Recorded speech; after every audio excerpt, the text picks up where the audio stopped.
Testing. Testing. 1, 2, 3. Testing. Hey, everybody. Welcome back to The Grid Live here at Kelby1.com. My name is Matt Kliskowski, and I'm joined today. He's not Scott Kelby. He's RC Concepcion. What's going on, everybody? How you guys doing? So we used to call this the missing man formation. That's right. So Scott is not here today, but RC Concepcion was kind enough to join me for the grid today. In fact, not only was he kind enough to join me for the grid, he was kind enough to come up with a topic for the grid today because I absolutely suck at doing that.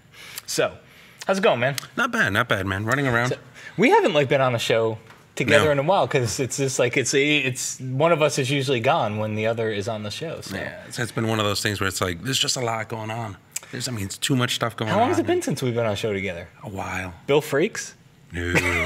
I remember the Bill Frakes show. I do remember the Bill Frakes show. Oh man, go back into How could you forget? Go back into the old records and watch the Bill Frakes show. That was an interesting one. Good. Yeah, it was good. It was really good. Bill Frakes is the man. I still talk about that show because I love how we came up with we're like way off topic already. Right. But that's not new for us. The concept of that show was, what do you put on your walls? And it came up from RC, the idea came up from RC and I driving back from Orlando. And I saw a pretty sunset, and then I said, you were like, I'll pull over, and I was like, it's just this guy. Anyway, we started talking about what people put on their walls, and we had very different kind of ideas about that. I said fine art nudes. Yes, and I didn't. Right. It's. I didn't really say fine art nudes, just for the record. But Bill Frakes did. So, and then we started talking about what people put on those. So we created a Flickr group, and we didn't lead anybody. We just said post what's on your walls. It was really, really interesting. So if you go back way back, I mean, this was like what, over almost 2 years ago. Yeah. But really, really interesting show. Anyway. Not that you care about a show that was 2 years ago. You care about today's show. I think this is going to be equally as interesting of a show. I think so. We also have a special guest. We do have a special guest. Wes Maggio from Wacom is here, and he's going to jump on here after the break and join us for the topic here. A couple things here. So first off, we got some giveaways. We're going to give away a copy of a brand new book, almost kind of brand new, so-so. The HDR book from my co-host over here. So, so this is volume 2. Yes. And second edition. Second edition. Right. But you kind of tweaked it from the first edition. The first edition, I got rid of all the junk. You went over all the different ways, like the 3 different programs to create HDR with. And in this version, you kind of just stuck with. Yeah, and that was it. It's not necessarily junk, but it was just a lot of people were having conversations with me about HDR, and they said, the HDR book was great, but I don't necessarily want all of the different methods of how to be able to do it. I want to know how you do what you do. I'm very grateful for that, and I think that was really, really cool. But it was just kind of like, let's just kind of peek into how you would work with these projects. So I said, all right, cool. Then, let's cut out all of the stuff that I wouldn't use, and let's really just focus on the stuff that I would use and things that I'm exploring on, like portraits and black and whites and things like that. So, and HDR's refined a lot since you wrote the first book. When you wrote the first book, software's changed. Everybody was spread. There was the Photomatics camp, there was the Photoshop camp, there was the HDR Effects Pro camp, and that's really kind of. That's almost thinned out, and people really just want to know more of the how behind it rather than the sliders in each and every program. So, so great book though. Okay, so that's our giveaway. We'll talk a little bit more about that later. Wes is going to be on after the break here. Just want to let you know a couple things. One is our sponsor, which is Kelby One. We have Photoshop World coming up September 3rd through 5th in Las Vegas. We would absolutely love if you would come join us. And we have our brand new site too. So the site just launched a couple weeks ago. I love it. So 90 days. 90 days. And that will fly. That will fly. I mean, it's one of those things where, we're constantly working on a bunch of different things. There's workshops that are already sold out. It's this monster that just kind of just takes on a life of its own. And it's a 3-day love fest. Some of the world's best photographers are there. You want to join us. It's going to be a great time. It's going to be an absolutely great time. And there are those pre-conference workshops, and some are sold out. In fact, Corey Barker, our in-house buddy here, so I just found out his sold out today. So it's got a waiting list in it. So if you are gonna attend, make sure. Are you doing a pre-con? I am. Lightroom, basically Lightroom crash course. All right. So if you don't know anything about Lightroom, which I don't. then you want to go with him, and you guys will learn together, which I think is going to be really good. We do. We muddle through it together. It's a fun day. Nice. And nice. You've got one on HDR. HDR. So if you don't know anything about HDR, we'll figure it out together. Cool. So. All right. If you want to join in on the conversation, how do they join in? Well, you want to go over to kelby1.com/thegrid. So let's just go ahead and check this out right here. Go to kelby1.com/thegrid. You know, when he says, let's just go ahead and check that out, it means he's double checking to make sure that Just that's to be able to make there. sure, right? So it sits in one section right here. Make sure that you click on join the event right here, right? This is a spot where we want to get your comments and your suggestions. Also, if you're following us on Twitter, make sure that you go to Twitter and tag it with #thegridlive. We can take your comments from there as well. Awesome. All right. Guys, because I think that people have a lot to say about this. This is one of those shows where you're going to want to be in on the conversation. So the short of it, before we go to a break. Oh, yeah. Well, I guess we should introduce the topic, huh? Right. It's the preoccupation with being a professional.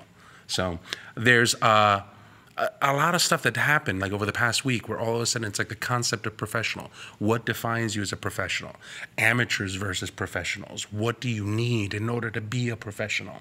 And there's this entire thing where all of a sudden the word professional has this meaning when you work with photography. And everybody either wants this meaning, or the people that have that meaning don't want to give it away. It's just, it's this really weird topic. And or people specifically don't want that meaning. Yeah, right. There's a lot of reasons why, but you know, and it's like the word amateur now all of a sudden is something that people don't want to use. It's like nobody wants to be an amateur photographer. You know, once you start getting it, or it's just a hobby, or is it bad for it to be a hobby? So there's a lot of different swirling topics about that, and we wanted to get kind of your take on a couple of different things. Cool.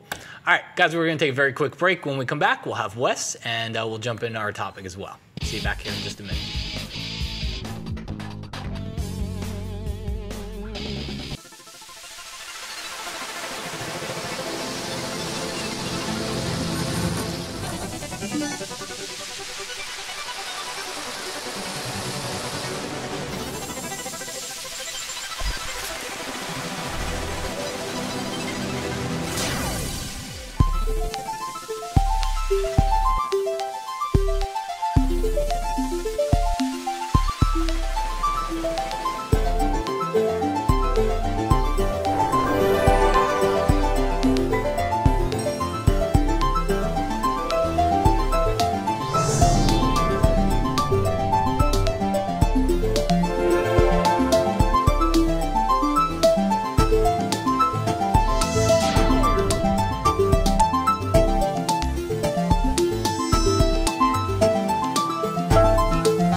Well, we are back live on the grid, and you'll notice that we have grown a person on the set here. So this is Wes Maggio from Wacom, and well, welcome, Wes. Well, welcome. Yes, thank you. Wes Wacom, Wacom Wes. Wacom Wes. I think that's your Welcome, like Wacom Wes. I normally have a shirt that says Wacom so I can keep track of where I'm from, but I left that at home today. How's it going, man? Fantastic. Thanks for having me on. So what's your official title over at Wacom? These days, I am the Senior Evangelist for Creative Products, which is, it's pretty ambiguous. It's a lot like... It means you'll do just about anything. Just about anything, yeah. So I basically do all the stuff that nobody else wants to do. No, I get to, I really enjoy that kind of a title because it's ambiguous. I get to travel around, I get to work with folks like you, work with our creative professional community, and basically help them understand more about how Wacom products work and how they benefit their workflow. Awesome. So, so for those of you that aren't familiar, Wes has a Wacom tablet right next to him. It's basically a pen and tablet combination. He was here at Kelby 1 doing a training class on that. And he is a great photographer as well, so of course we asked him to join the grid for the day. But just real quick, because I know, tablets are one of those things that the people that have them love them. And then you have two subsets of people besides that. You have people that know about them, but just don't know if they need one. And then you have people that just have no idea what it is. So not for the people that love them, but for the people that are kind of either A, don't know what it is, or B, know what it is, but don't know if it's for them. Can you give us like a quick absolutely overview of? There's this super misconception about what a tablet is. And it's a tablet is, in its simplest explanation, it's an input device. What exactly is an input device? It's a means of moving your cursor around the screen. Where it really shines and why photographers can really benefit from a tablet is because it enables them to get pressure sensitive control over the tools that they use in their favorite creative applications. Now, what might that be? Well, what is pressure sensitivity? Well, think about a pencil on a piece of paper. You press very lightly with that pencil on that piece of paper. Get a light mark. Really light mark. You press a little bit harder and it's going to be really dark. And that's what pressure sensitivity enables you to do. It enables you to vary, say, the opacity of a brushstroke or the width of a brushstroke simply based on how hard you physically press your pen to the tablet. Yeah. So dodging and burning, adjusting exposure, contrast, color, compositing images. Tablets are perfect for those applications. And I think what a lot of people miss out on is they think they're just meant for drawing.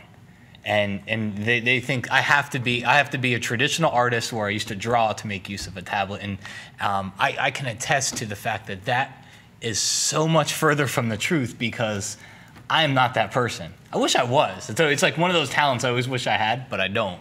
But that's not why I use a tablet. I use a tablet for photography for all the reasons that you said, because we're doing these. If you're retouching a portrait and you want to work on the skin, you'll have a larger brush, but maybe you want to work on the eyes, and if you just press a little bit later, now you can have a smaller brush. So yeah, exactly. It's everybody's like, well, I don't draw, so a tablet's not really right for me, and that's kind of where tablets kind of got their start, in drawing and CAD and illustration, things like that way back when. But around the turn of the century, in the year 2000, really right around that time when digital photography really started becoming more and more mainstream, that's where photographers really got to embrace the tablet and really got to start to appreciate what it was. Prior to that, it was the designer that got the images from the photographer, and they would composite and they would kind of, clean images up here and there, clean up scans.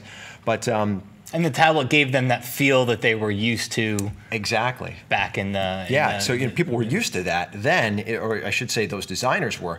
But photographers, many photographers I meet, they're like, well, I don't draw. That's why I have a camera. Yeah. So. What's that? I'm just going to set you up here real quick. Oh, cool. There we go. So I don't draw. Hey, sorry. Buy me a drink first. I love Wacom that much. So they're cleaning up images, but again, around the turn of the century, that's where photographers really started to start working on their own images, and you don't have to draw. But at the same time, I should say that everybody does draw. And when I say that to photographers, they're like, whoa, not me. I don't draw. Not me. I couldn't draw a stick figure to save my life. But everybody draws. Everybody has a drawing style. I mean, if you've ever, taken a pencil or anything like that across a piece of paper to draw a lighting diagram or whatever, or map out a landscape or whatever on a piece of paper, you draw. So you can benefit from using a tablet in your favorite creative apps.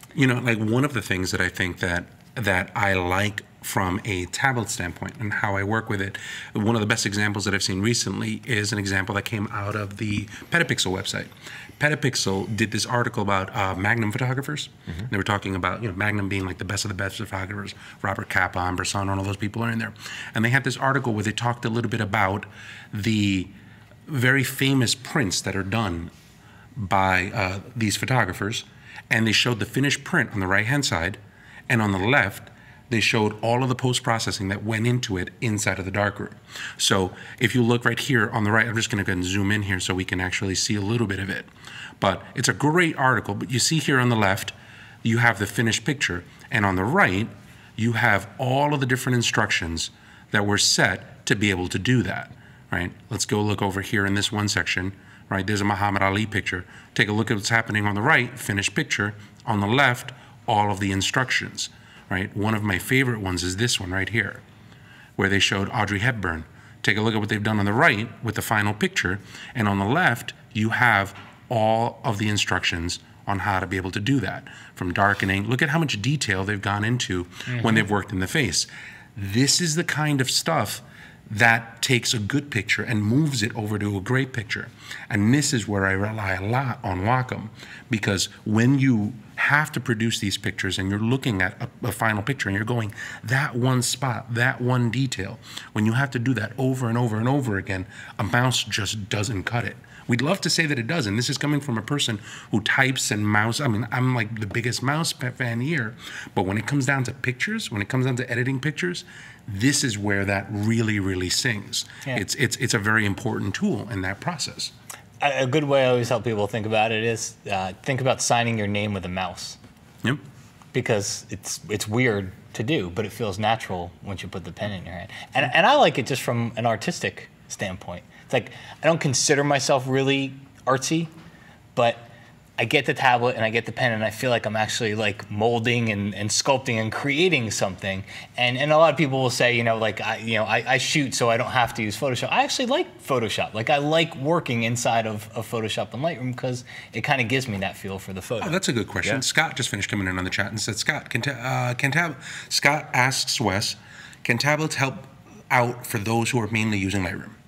Absolutely. That's a great question, Scott. And that was, well, I'm sorry. Let me back up for a second. Let me finish the thought I had because I will forget it. Right. And then I'm going to address Scott's question. And now you saw that diagram, from these Magnum photographers and how they were, asking the guy that's working in the darkroom to kind of, this is what I need to bump this exposure here and there. And can you imagine doing that in like Photoshop right now? First making all those little diagrams, and some people do. I've actually seen quite a few people do it in the past. Haven't seen so much of it lately, but the interesting thing about it is we do all those adjustments so fast we don't even think about it, because you can make that little adjustment with the wisp of a pen, as opposed to dodging and burning and letting all those little things in here and holding these little tools as you're exposing a negative. So and I think you don't see a lot of those diagrams anymore because the work that it takes to create the diagram. Oh. Yeah, you could actually just do the work. Exactly. By the time you scribble in the area that you want somebody to, or that you want, because a lot of photographers do it for themselves, but by the time you scribble the area in that you want to dodge or burn, you could have just dodged or burned. Yeah, exactly. So Scott, to your question, the interesting thing about Lightroom, or the evolution of Lightroom that I've seen over the past, gosh, how long has it been now? 6 years already? No, dude, it's like 8. 8 years? Is it yes. that long? Okay. Wow, man. I know. I always should just add 2 years to everything because I seem to miss that all the time. But anyways, it's a great question. Would a tablet benefit me in Lightroom? When we look at an application like Photoshop, where you've got 24 different tools that are specifically designed to take advantage of pen pressure, and then you compare it to Lightroom, where you've got one, you might say, well, do I really need a tablet? There's a very key brush, or a very key tool, I should say, within Lightroom that's really beneficial, and that is the adjustment brush. So, you hit that K key on the keyboard, it brings up a pressure-sensitive brush that allows you to selectively apply everything from exposure, your highlights, your shadows, your blacks, contrast, clarity, temperature. All of those can literally be brushed on selectively with a much greater level of control than simply making those global adjustments that you would make with the slider in the develop module. All right, cool. Last question. And somebody just asked this in the chat, but I think it's a question everybody has, which is, how do you figure out which tablet to get? Because you've got different sizes of the one that you have there. That's the medium, and then there's a small, and then there's a large, and then there's the actual Cintiqs, which are screens themselves that you draw. Yeah, it can be, candidly, it can be pretty confusing to the uninformed, or those that are just kind of getting started. We have, and on top of that, we went through kind of a rebrand of our tablet line this past fall, so it's a little bit confusing here.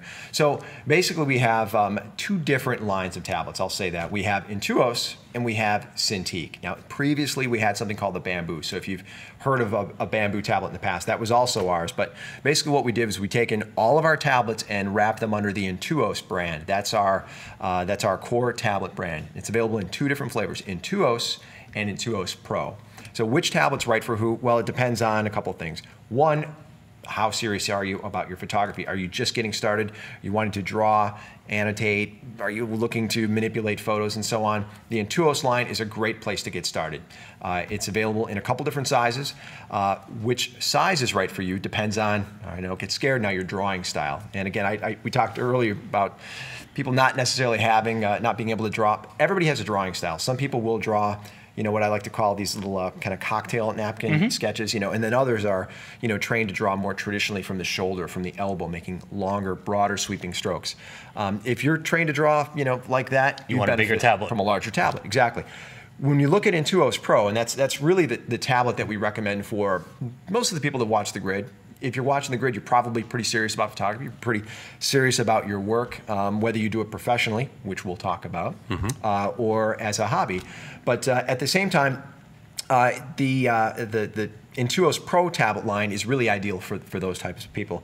It is also available in a couple different sizes, small, medium, and large. And the same kind of concept goes back to what I was saying before. If you do those little cocktail napkin sketches, a small tablet would be just fine. If you travel, like we do quite a bit, the small is a great tablet.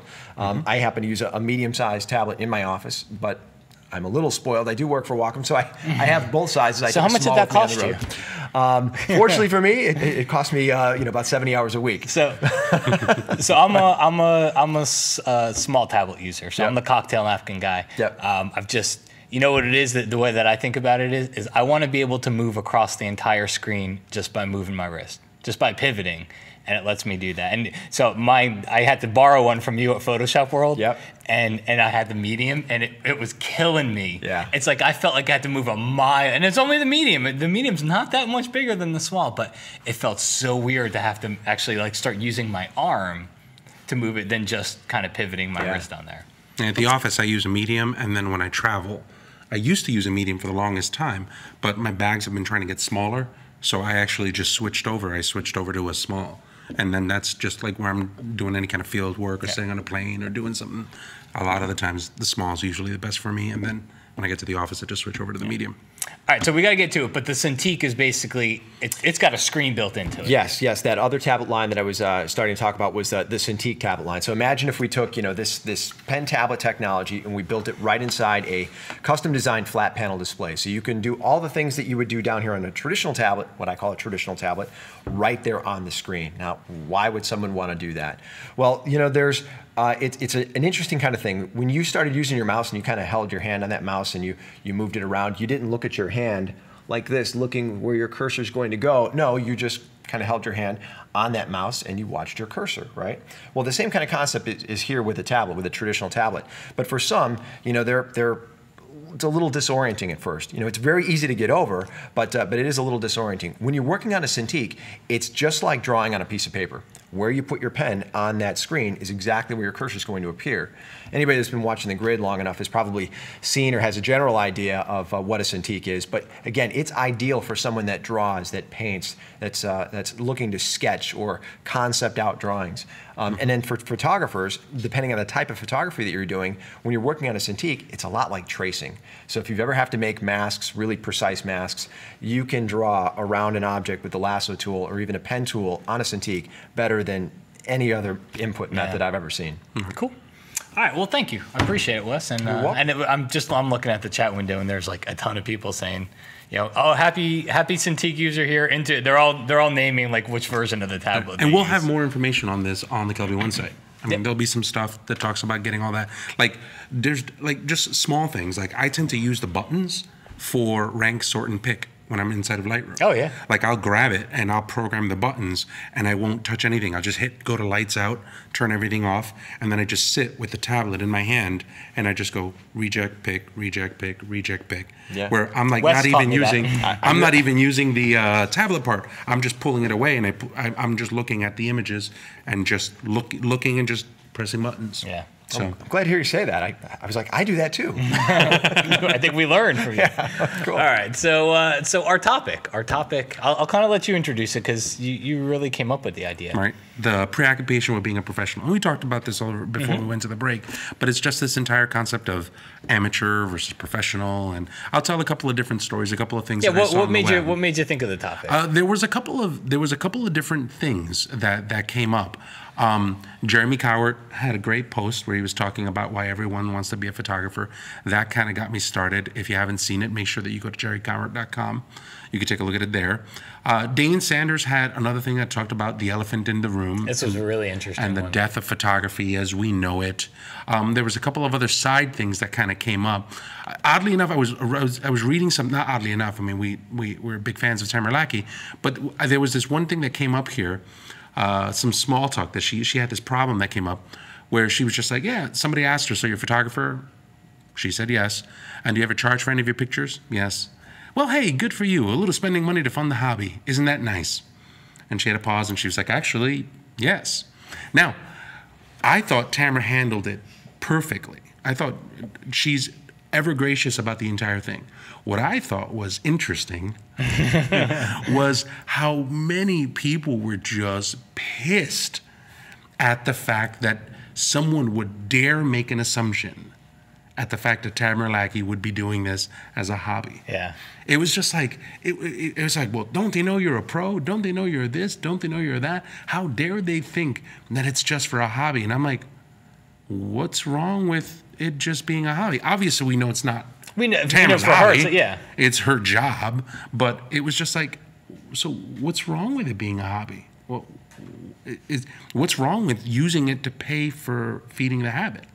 And I think a lot of people do that. I think there's, and I think that number grows by every person that gets into it. Because if you think number one, photography is so much more approachable now. Mm-hmm. Now, you know, photography today than photography was 30 years ago. 30 years ago, it was guarded secrets. Mm-hmm. And you had to know the secret handshake to do so many different things. And that kept people out of it. It kept people that liked it out of it. You know, many people, I mean, I loved photography in high school, and I hated everything else that went along with it, the darkroom and all this stuff. And so I dropped it, and that's actually how I got back into it, was when digital came up, because I'm like, this is cool. I've been using Photoshop for a while now, and now I can actually start to do stuff. But I think back then it was harder for people to get into. Now it's easier for people to get into, and you have people that didn't get a job in photography, but are really passionate about it, and they can do it really well, and maybe they don't want to quit their job. So do they have professional level work? Yeah. But maybe they're an amateur, by the technical term, I guess you can call it. Well, why don't we just start off, from the very, very beginning? Is there a technical term that says you are a professional photographer? I'm just throwing it out to you guys. I mean, do you think that there's a technical term? You know, like a definition of like a definition. What's like Alexandra just went and copied and pasted this entire thing that I read, but I was bored by like the second sentence. Sorry, Alexandra. But it was just like she's talking about like this technique and method, and it also there's ethical standards are enshrined in this, and I'm like, you obviously have not worked across professional photographers. Ethics is one of those things that like photographers undercut other photographers. Photographers take jobs from other photographers. Photographers will use marketing to be able to get jobs from other. I've seen second assistants try to get jobs from the photographer himself to be able to do that. Yep. And I'm like, nobody's going, you've crossed the guild. That doesn't happen, so that doesn't apply. What were we going to say, Wes? Sorry. Well, you know, it's really an interesting topic because I'm one of those guys. I'm one of those guys that had a hard time calling myself a professional photographer. You know, for years and years. And I've obviously in this field, you know, we work with professional photographers all the time. Oh yeah. We make our living by educating professional photographers to help them understand their craft, how to accomplish the tasks that they have in front of them in their craft. But for years, I would not call myself a professional photographer. And I had a really good friend of mine, Charlie. I got to give Charlie a shout out because this guy has kind of changed my opinion on what professional photography is. So basically he said, Wes, you're crazy if you don't think you're a professional photographer. And I said, well, why? I don't make my living at it, so I must not be a professional, right? And he says, no. He goes, you're looking at it from the wrong perspective. He said that you are fortunate that you don't have to make a living at it. However, the techniques that you use in your photography, your technical prowess, your artistic vision certainly makes you a professional photographer. The way you work with clients, the way you work with your subjects, whether they be a paying client or not, makes you a professional photographer. So, you know, I was really, I really had a hard time saying that to people. So, but within the last couple of years, I have no problem looking at them boldly in the face saying, why, yes, I am a professional photographer. Yeah. Mm-hmm. And it's not because I have a big camera. Now, what do you think? I wasn't texting on my phone. I was actually looking up because I wanted to see what the actual definition of professional was. A person engaged in a specific activity as one's main paid occupation rather than a pastime. Now, that's good, right? I'm not saying I agree. I was curious to see what the official definition was. Right. But here's my problem with that definition. So as a main source of income, so when it ceases to be your main source of income, then does that mean that you're a professional photographer? Like, I know photographers that are constantly teaching. I know photographers that are teaching more workshops than they are doing photography. So are they professional workshop instructors? Yeah. Are they all professional photographers that are now they're just photographers? And I know photographers that are waiting tables Monday through Friday so that they can do gigs, so that they can do weddings Fridays, Saturdays, and Sundays. So does that mean that they're not professional photographers? That's a good point because extrapolate that to a musician. So let's say you were really, really good at guitar, which, by the way, he is really good at guitar. But let's say you're really, really good at guitar. You played in the band, you made your money, you made album, whatever it was, and then you stopped, you retired guitar, and you moved on to another type of work activity. Mm-hmm. Are you now no longer a professional musician? Mm-hmm. I mean... Yeah, and that's the part that I think is like, that's the part that I don't understand. And usually it's photographers that have decided to use their camera to make rent that are of the opinion of you are not allowed to call yourself a professional photographer unless you're making a main source of income doing that. That's... And I sometimes I take umbrage with a lot of that stuff because I'm just like, that doesn't necessarily mean... What was the word? Umbrage. I take issue with... You have one of those like word of the day calendar. So can I tell them the story? Yes. So Wes comes in my office and he's like, hey, what are we talking about on the grid today? I'm like, well, RC had a great topic. I'm like, here, he wrote about it on Google+. I hadn't actually read the whole post, so I was like, come here, let's look at it. And so we read can you pull it up? Because... No, I'm not going to pull it out. Come on, I can't even pronounce the word. I got to pull it up. RC drops like, we're reading it. He drops like 3 words in this thing. I don't even know what they mean. I said lexicon. I said pejorative. I said that pejorative. There it is. There it is. Pejorative. And so they're looking at me, and I'm like, what the? I'm like, it's pejorative. It's a negative, like using. Dude, negative. It's not a bad thing. I realize like I'm the worst. So anyway, I'm a stupid person. But it brings up this entire concept of let's get back to this part. Okay. Let's regress. I digress. You're okay with digress? I know what digress means. Okay, yes, good. yes. I know what regress means. I did. I can pick. Yeah. Wow. SATs. So umbrage. What? Hold on, we got a comment by somebody Scott said King. Umbrage. Does RC listen to the Script Notes podcast? That's a word that they use all the time on it. No, you know what? My background's in English literature. Hey, that's kind of where I'm at with it. Let's play a game. Let's play a game for the rest of the grid. Every time RC says a word that you don't know what it means, everybody drink. Okay? Oh, goodness. All right. So anyway, let's go back to the topic about professional versus not professional being dictated by whether or not you make a good amount of money on that. So you don't know the word make? Jesus, man. I was just thirsty. And now from there, so if the person's waiting tables and the person makes money Monday through Friday more than he makes on a wedding that he does on Saturday, does he cease to be a professional? Is he not a professional? Mm-hmm. If a person makes one day, so then at that point, is it a percentage of money? Is it the main amount of money? It's such a fluctuating target then at that point, moving target. Yeah. Moving, fluctuating, moving. So it's such a moving target when it comes to most of that stuff. But that can't be the way that we do it. We can't dictate money, and we can't dictate a code of standards because there's so many photographers that are out in that space right now that aren't making as much money or making partial amounts of money. And I think that money and standards are two old models, and it's one of the reasons that I was a fan of one of the things that Dane Sanders said in this kind of situation, because he turned around and he said, one of the big problems that we have right now in the photography industry is that the models that people use to make money using photography are no longer valid. He said, people are not making money these ways anymore. It's like the people that are holding on to boxing as being the sport. And then he made a transition. It's a great situation. It's a great article for you to be able to read because he makes a comparison of boxing to MMA. And he's like, boxing held on to this one standard, held on to this one thing. They dug their heels in. They dug their heels in. Boxing was it. Right. And now people are like, he says, it's like, think about who the top heavyweights are in each of these categories. Like, you don't know. However, you compare it to the MMA, which did something completely different and now is just being taken over by storm. So the model has changed. How you do these things has changed. Does that mean that now we cannot use things like money or professional affiliation as a method to be able to define yourself as a professional? And I don't know. I don't think that you should be able to. No, not at all.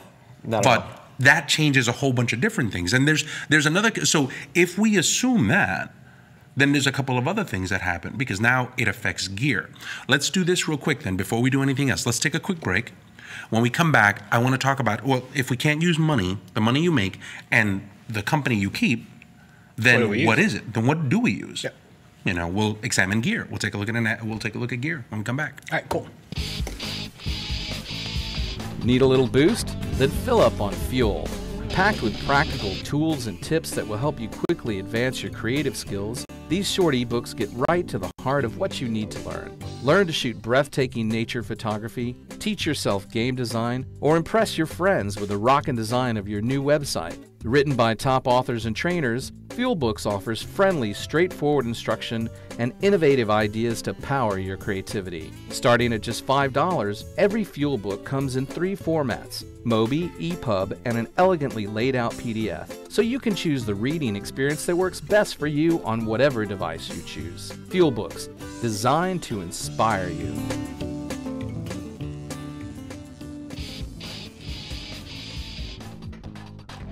Well, hey, we are back live on the grid with RC Concepcion and Wes Maggio. Dude, I got to tell you, I'm looking at the chat. I'm sorry, guys. There's a bunch of cool comments that have come in on the chat. I got to read some of these, even though they're not on the board, I don't think.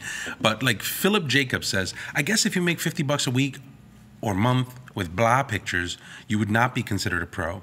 If you make $5,000 with the same quality, to me, you're a pro. See? Well, no, that's what we were just talking about. The amount of money? I don't think you can use that as the basis for defining No, but he's saying if you take the same crappy pictures, but you get $5,000 instead of 50, are you a pro? That just means you're a pro marketer. Yes, I'll take it. Right? That means that you're a really successful photographer in that you've conned people into giving you that much money for a picture that you took. And random side conversation, if you haven't seen it, one of the other reasons that I was kind of thinking about this entire concept of professional is I sat down a couple of days ago and I rewatched Exit Through the Gift Shop. It's this a documentary on street art. And it just kind of perceived value versus real value and things like that. But if your work is pro, you're a pro. Andre says that, ZEJ Andre. I've seen a lot of pro photographers with really bad work. So Wes, which I don't think is this Wes. Yeah. Okay. So Wes says, so in my mind, professional equates to skill level. Yeah, I would agree with that. And Alan had chimed in before the break, and he had said the same thing. He equates professionalism with the way he treats his customers, with the way he carries himself. Mm-hmm. And I think it's absolutely a factor, a critical factor in defining what professionalism is. Now, take a look over here. Stephanie G. Even if someone is not earning a living by taking a picture, but instead working as an instructor, still is a professional photographer in a sense. The same apply to a musician, a dancer, someone with a good skill level, but not working as a photographer should be called an expert. So instructors can be professionals, but if you're really good, you can be an expert. So is expert like a level up from professional? What's next? Do all of a sudden we start donning robes and become level 47 mages as we float around the photography world? Wait, that almost happened. Oh. Anyway, sorry. Next comment. Rob Biner. I think you're entitled to call yourself a professional photographer if you make money consistently with your photographic skills. Pay taxes on your photo income. buy things like liability insurance, more event venues where I shoot for ASTAT, and behave professionally. Now, I think Rob is actually onto something really interesting, because he says, if you make money consistently, you don't have to make a lot of money, right? You pay taxes on your income. Okay, so you make money and then you pay money out. Buy things like liability insurance. So you protect yourself in case something happens. That could be good. Now, I bring that up to bring up this other case, which I think is interesting. Krista Ray, a good friend of mine, ran into this situation, right? So she's a big social media presence. She bought this camera, the Nikon D600, and she wrote this entire post. Basically what happened is she was getting oil spots. The D600 has been doing those oil spots. Nikon's doing that kind of refurb, and they're cleaning them and sending them back out. So she posted, "Hi, my name is Krista Ray. I'm a full-time professional photographer, even though you don't consider me one." And she talks about the oil situation. And I'll let you guys read the post, obviously follow it there. But she took her situation called for two different things. One, she only had one camera. She was a full-time professional photographer, and they were asking that in order for her to continue to work, she needed to send her camera in, they would replace it, fix whatever it is, but the camera would be gone for an X amount of time. And she wouldn't have a camera.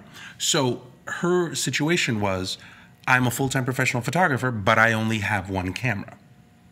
And the guidelines for Nikon Professional Services state that you need to have at least two cameras to do that. So to define yourself as a Nikon Professional Services member. So they're using gear as the barrier of entry, right? Rob Feiner is using insurance as a barrier. So you pay more for the just in case. Yeah. So is that a good definition of a professional? And so, because you had a good point as far as so I'm a professional, and I go out and so let's say I don't have two bodies, but I call myself a professional photographer, and I go out to shoot a wedding, and I drop my camera. Right. And it breaks. Like, what if all of a sudden Krista got out of her car and her camera fell and shattered? So now the day of the job. Now I'm at a job, and the couple's expecting me to shoot their wedding, and I don't have a camera. Again, I think you have to go back to what Alan said earlier, and that's, the way you carry yourself, the way you treat your customers, the way you portray yourself to your customers. Which would mean you'd have a backup. So, exactly. I mean, there are plenty of professionals that have less gear. There are also plenty of professionals that, frankly, aren't very good at what they do. That doesn't necessarily make them non-professionals. So, for someone like Nikon or NPS to use gear as a barrier to entry, it might not necessarily be them saying, well, if you don't have two cameras, you must not be professional. No, I mean, we have to be realistic about this, and that is that, there needs to be certain benchmarks that define what someone is, or whether or not someone's professional. And I think that their benchmark isn't necessarily, ooh, we're evil Nikon, let's grab as much money as we can. It's that they would assume that if you were doing this as a professional, that you wouldn't show up to a job with the only camera to be there. And it's not that whether or not you do or don't is a good or a bad thing. It's just that one could reason that you wouldn't show up to a job with anything less than two cameras because you would assume something could happen to your other camera. So if you follow that logic, then is it safe to say that a professional would have these means of backups, insurance, second cameras, extra lenses, in order for them to be able to call themselves a professional? Can I talk about it? Sure. So George just said, so at the end of the day, does it really matter? So at the end of the day, does it really matter if you call yourself a professional or not? I'd argue. It can. Well, it can. Okay. And so what I would say to George is, George, if you're an IT coder, which everybody else is in this industry, right. But no, just joking aside. So George, if you're in some other job, it doesn't matter to you. It probably doesn't matter to George at all. But somebody who might want to be in this industry, it does matter. It matters what you call it. It matters if you're called a professional or an amateur, because this is an industry you want to be in, that you want to make money from. Right. And you can't walk up to somebody and say, I'm just a photographer. I'm an amateur photographer. You've got to portray and you've got to carry yourself and be known as a professional. Now, here's Alexandra brings up a good point, and this is going to become like the Let's Refute Alexandra show real quick here. But she says a professional would cover his butt 1,000%. Okay, got it. Professionals should cover their butt 1,000%. But there's a lot of people that don't cover their butt. Does that mean that all of a sudden they're not professional? What if they only cover their butt 500%? Like Krista, if you look at Krista's work, the reason that Krista doesn't have 2 cameras, she says it in her post, because it took me forever to raise this money, because I'm paying, as I think she says, to feed my kids, to put food on the table. I have done this for such a long time, saved up all of this money. So we're going to look at Krista and go, Krista, you need to not feed your kids for a specific amount of time. Of course not. So that you can buy a second body, so that you could be called a professional. Let me. It doesn't make sense. And let me bring what Alexandra wrote back to a different example, because so many businesses were started by people that were professional, were experts, were very, very skilled, flying by the seat of their pants. And that doesn't make it bad. And I'll bring it back to Scott when he and his wife and Gene and Jim Kendra, or Jim Workman, Gene Kendra, first started Kelby Media Group and Nap and everything. But if it's some really intriguing stories. One of them is, they'd go out on the road. Scott was the instructor for seminars. There was no backup instructor. If Scott got sick and he couldn't do the seminar wasn't going to happen. Right. Today, he's built a big enough company that we now have backups. Like RC can back me up on a seminar if he has to. I can back RC up on a seminar if he gets sick or gets hurt or something. But back then, they didn't do that. But they were still professionals. You don't have it. It's nice to be covered 1,000%, but that usually that coverage increases with success. Now, Alan Hess does bring up a point. He says, no RC about owning a second body and not feeding Krista's kids. He says, but the second body can be an older model or a used model or a rent one. Absolutely, right? Yeah. I'm a huge fan of borrow lenses. I'm a huge fan of Lens Pro to Go. Those are places when I need to go do a job, you go there, you get your gear, right? So I thankfully have been able to, like, here's a perfect... And maybe Krista did. Yeah. But that won't qualify her as an NPS. By their definition, because sure. We don't know that she did or didn't. Right. You got to go back to what Alan just said right there. No, rent one, borrow one, could be an older model. That defines a pro. Get the job done. If you are a pro, you're going to come through for your customer. Right. So it's not how many cameras or how many lenses. It's about getting the job done. Now, thankfully, in this situation, Nikon did do the right thing, because they are working with her on recalling and switching, and they got her a camera, and it's all worked out in the end. But I just thought it was really neat how all of a sudden the concept of the professional now started hinging on how much gear you had. And I don't necessarily think that it's how much gear, but so far what's evolving out of our conversation is making a consistent amount of money. Maybe not a lot, maybe not a little, but making money doing photography. You sell a picture, you get it back, you get money back. Or you teach. Or you teach, right? Like I still make money selling prints, right? But it's not a primary part of my income. No. See, and this is what I tell people all the time. My income, my day job is to teach you how to be a photographer, right? But my secondary income is selling prints. So I don't really announce it or say it or do any of that stuff. People just kind of stumble upon it and buy it. That money and the money that I use on my website goes in a slush fund that I have. And we have a general rule at home that says that I cannot use direct deposit money, the money that I make here, my day job, to buy any camera equipment. Thankfully, knock on wood, I've been able to buy every piece of gear that I have paid for with money that comes off of print sales, side sales, and things like that. So does that qualify? Consistent? I would say yes. Right. Again, I don't go out there announcing, hey, I'm a pro photographer. Right. No, of course not. No, I'm a photographer, as are you and everyone else here. But how we choose to carry ourselves defines how professional we are. And so if somebody said because what's interesting is, let's say this is where it gets back to skill level. Because let's say there's many people out there that are great, but don't sell their work, aren't making any money at this. So do they just a photographer? Somebody says, "Are you a pro?" No. And so when somebody says, "Are you professional?" and they say no, does that automatically go down in someone's book? Maybe they were about to pay somebody to take their photos, and they said, "Oh yeah, great! I love your photos. You're a professional." No. Oh, okay. Never mind. I liked your photos, but you don't have that. I mean, I could see that. But you're not a pro, so I don't think I want. So I think that it's now. I will tell you this because we do have to go into a break for a couple seconds because I do want to go back into talking a little bit about skill. The skill then dictate it. If service kind of can, then the skill go ahead and do that. And I think Philip Jacobs has a great thing. He says the gear is not important. Give Joe McDaniel an iPhone or a 10-year-old compact camera, and he'll make an amazing shot, and he'll still be a pro. So we want to talk about skill. We want to talk about the concept of the amateur. Why is it that no one ever wants to be able to go, I'm just an amateur photographer. I'm just doing it for a hobby. Why do we not want to do that, and why is that a bad thing? And maybe, hopefully, unfortunately, guys, this is going to be a very different episode in that we're not going to have an answer. This isn't something that we're going to go, look, this is the definition, go out and tell everybody. It's not that kind of a show, at least not today.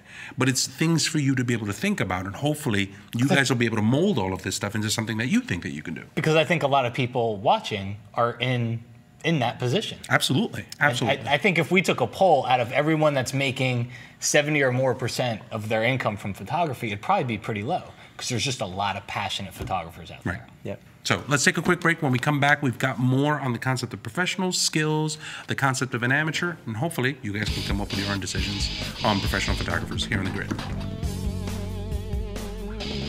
Hey Corey, we're going to that new pizza place across the street after work. You in? I really wish I could, man. I'm under deadline with this book. I gotta get it done. You're a machine, Corey. You're a machine! Well, you have no idea.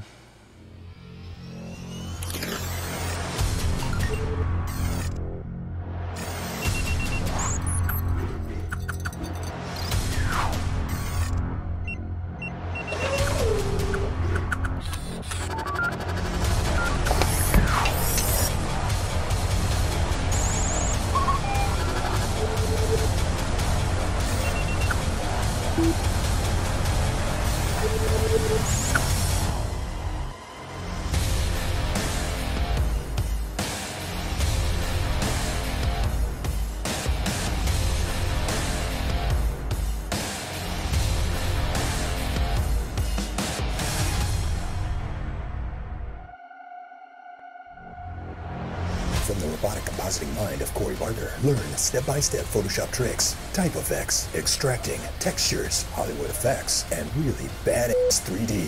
Photoshop Down and Dirty Tricks for Designers, Volume 2. Your mind will be composited away. Welcome back, everybody, to The Grid. RC here with Mac Laskowski and Wes from Wacom, debating the concept of profession.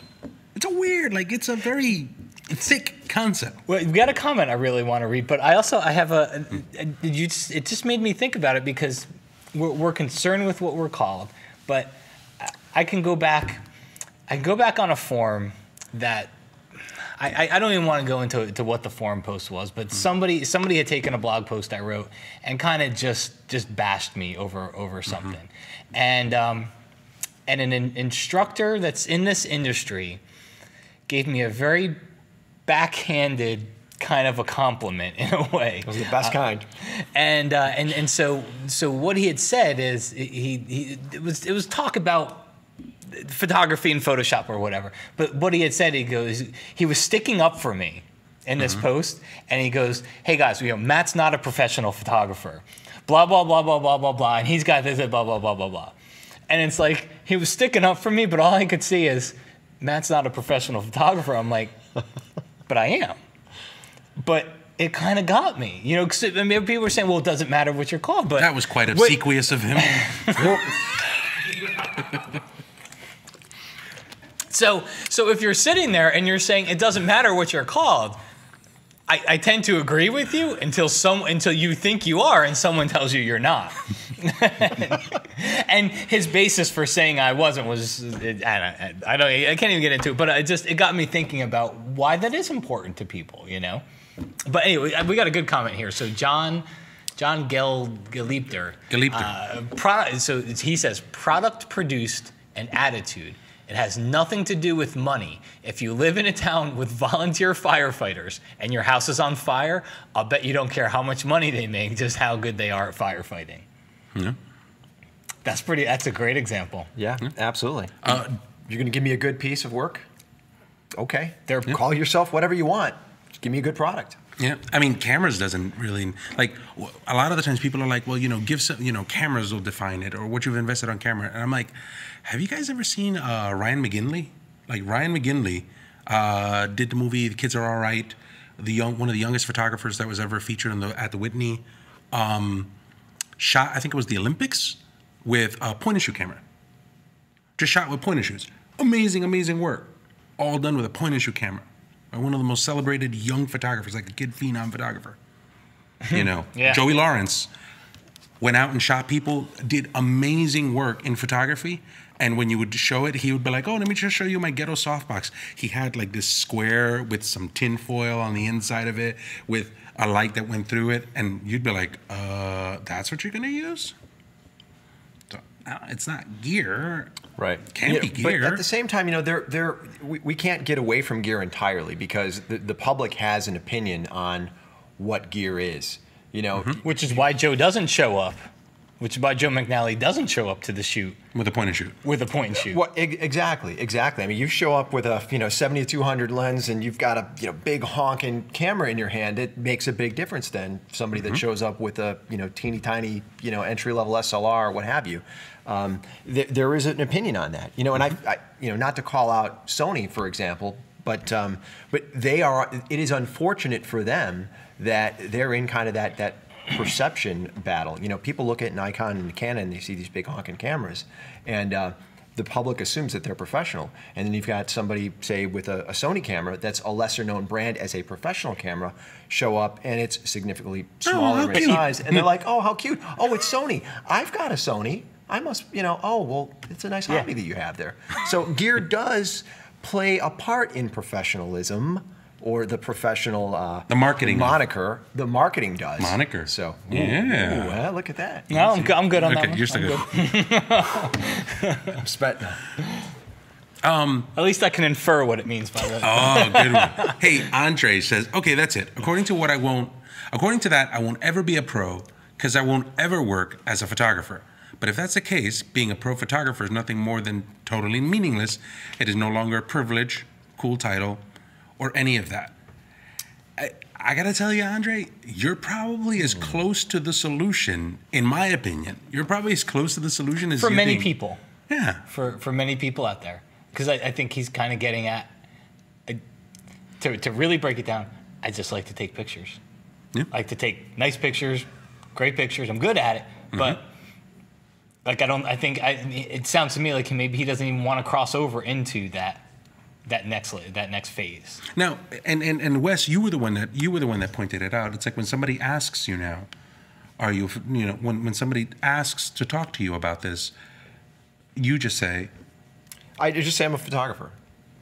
I don't say I'm a pro photographer. And that's it. Oh no, I'm sorry. I misunderstood what you were asking. Oh, so what do I tell them? If they ask if am I a professional photographer, I say, fortunately, yes, I am. Fortunately, I don't have to depend on the income that I make from my photography as my primary form of income.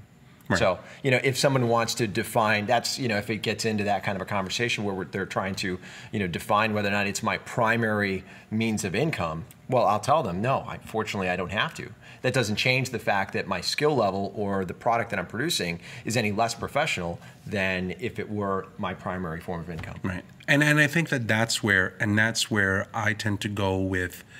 I think that's where I tend to go with when I talk about my photography, when I'm doing that stuff. A lot of the times people ask you, what are you? I'm a photographer. It's just, whether it's pro or amateur or any of that stuff, I just don't get into the conversation. It's like, oh, you're a professional photographer? And I'm like, I can show you. A lot of the times I'm like, you can see my work if you'd like to be able to see it. And I tend not to get into that conversation about whether or not you're a professional or a not professional photographer, because I think it just doesn't add to the conversation. Yeah, I would agree. So Andre's, I'm pretty sure that's Andre. Anyway, he said, and so I have to tell you a little backstory about him after, but he says, I don't want people to call me pro. I could care less. But it would be nice if one day my photography work would be considered pro work. Right. And I think that's, at the end of the day, that's what we want to focus on. I think that's what a lot of people want, yeah. And so just a little backstory on I might be mispronouncing it. I'm just going to call him Andre. He sent me a message. I hope I'm not betraying confidence in, but he sent me a message and said, "Can you look at my portfolio? I'm really into landscape work. I love your stuff." And he said, "You know, I don't understand how you get the quality of work that you get, and I don't feel like I'm getting that." And he said, "Can you look at my portfolio and tell me what I'm missing?" And I thought before I went to the portfolio, I thought I was going to see, you know, shooting at high noon, maybe just, you know, grabbing a 10mm lens and just trying to shoot everything or whatever. Look at this guy's portfolio. I'm like, holy crap. So if he had 25 photos in his portfolio, I'd have taken 20 of them and put them in mine any day of the week. And Nice. so, I mean, it was just a cool story because I wrote it back. I'm like, dude, you were there. There's nothing I can do for you. We're done. Like, you're there. You don't ever question yourself again. So it was just pretty cool. He was a super nice guy. That's awesome. But it's one of those things that I think that as photographers, again, it's just a preoccupation. I think that one of the things that you'll find is if there is a lesson, is that there's no lesson. You know, you can kind of cut it. We can probably agree that how you deal with a situation and how much you prepare for a multitude of situations when you go to take somebody's money can define you as a professional. How much backup, how much insurance, how you relate to these people. That's probably as close as we can get to a definition. But at the end of the day, it really is a little bit of a preoccupation. If you're making images and you're trying to get yourself to be able to make better images, then you should just be happy with the fact that you're a photographer. Mm-hmm. It's an amateur, by its very definition, is somebody that does it for the love of doing it. And I think that at the end of the day, we tend to lose a lot of that stuff because we tend to focus on wanting to be a professional. Or thinking amateur is a bad word. Yeah, it means you're not amateur is good. a bad word. I mean, amateur just means that you do it because you love it. You know, and I got to tell you, as a person who's done it full-time professionally, photography, you cannot sometimes think of something more soul-sucking and soul-swallowing than having to pick up a camera to make money. If you have to make money, it can be the most soul-swallowing work that you've ever done because you're like, oh, I got to go shoot that wedding. Oh, I got to go do those headshots. You don't want to do it. So at the end of the day, you don't want to be that person either. You just want to be a person that's making pictures. And if you make enough money to feed the habit, great. There's nothing wrong. There's nothing bad about that. There's nothing wrong with making enough money so that you don't have to, you know, incur a cost, incur credit, incur debt. Gear. But what you can't do, you brought this up yesterday, I thought was a good point.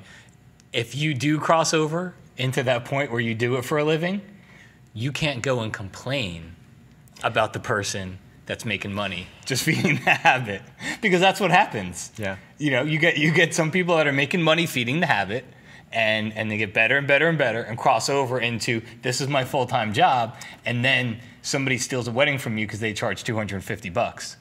And you're like, God, why? They're just doing undercutting the industry, shoot and burn, and they're on, you know, and it's like they were happy with that $250. That let them get a memory card. Yeah. It didn't let them get a lens, but it's like at the end of the day, I think that's one of the things that we should stop focusing a lot on the concept of the professional. We should stop focusing. Unless you're thinking about making full-time money on that, then obviously you need a plan, you need insurance, you need multiple gear, you need to be able to treat this as a professional to protect yourself. You either rent or you buy used or you do something, you set yourself up in that, but you'll know if that's what you want to do. If you're looking at your day job and going, this sucks and I want to make a living with that camera, probably one of the best books that I think that's out there for this is a book called Vision Mongers Vision Mongers by David Dushman. David Dushman wrote a phenomenal book on the concept of this, and he pretty much spent half the book trying to convince you not to become a professional, because it's like he's like, if you read all of this and you still think I've got to do it, then yes, you want to get into full-time professional work. This is something that's for you.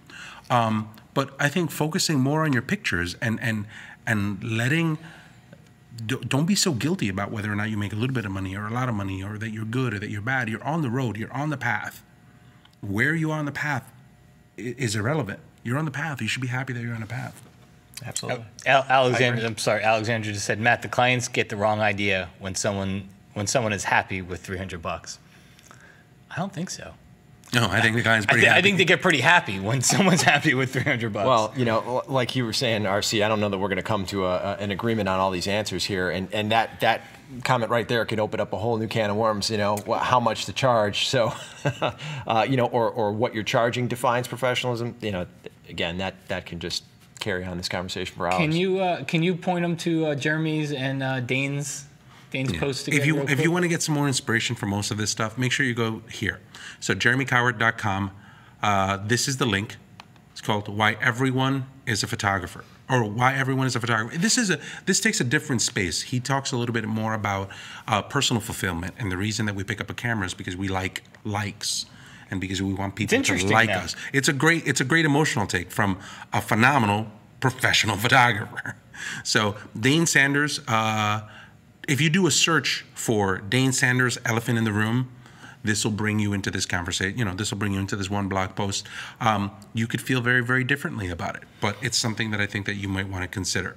And then from there, you could follow Krista Ray. Krista Ray's got some great work. I happen to think Krista Ray is a professional. I happen to think that what she's doing is professional level work, and I'm very happy that with her reach, she was able to do that kind of stuff, and she was able to get it set up. The last thing is, if you want to go back and you want to take a look at why you should have a Wacom tablet with your photography, stare at these pictures. Just do a search. Do a search for Petapixel Magnum printer. This will bring you to the first article here. If you're looking to take your work and do this kind of stuff, you're going to need to do it on a Wacom. Just hands down. That's what you got to do. Awesome. All right, Wes, thank you so much for being on the show. Thanks for having me, guys. I really enjoyed it, and I really enjoyed the topic too. It's like I said, it's a topic and conversation and question that I've gotten more than once and had numerous conversations with peers about it. So I was happy to be a part of it. Nice. Where can people find out more about Wes? About Wes. Well, you can find me on Twitter at Weston Maggio. That's Weston, not like the hotel. Weston Maggio, at Weston Maggio at Twitter. On G+, you can find me at plus Weston Maggio. So does your wife call you Weston when she's mad at you? Only when I'm in trouble. Yes, I usually turn my head. So if I'm at a show and somebody yells Weston, I'm going to be first scared and then probably a little ticked off. Cool, man. Where people find you? Anything you want to find from me, you could just go to aboutrc.com. Cool. It's pretty straightforward. Everything is there. Awesome. What about you? matk.com. Nice. Nice. Hey, we have a contest. Oh, we do have a contest. So what do we do with the contest? I'm so bad at this stuff. HDR book by this guy. You can have it. What do they do? You go to kelby1.com/webcasts/contest. Sorry, that's not plural. Fill out the form, and the only important thing there is leave your comment on what book you want to win, which is the only book that we're giving away. So sometimes we have multiple prizes, but yeah, just leave a comment on the book that you want to give away, and we'll get you one there. Awesome. Cool. Awesome. All right. Well, guys, thank you so much for joining us today. Thanks to all our sponsors. And again, thank you to Wes and RC for bailing me out here today on the grid. Take care, everybody. Thanks a lot.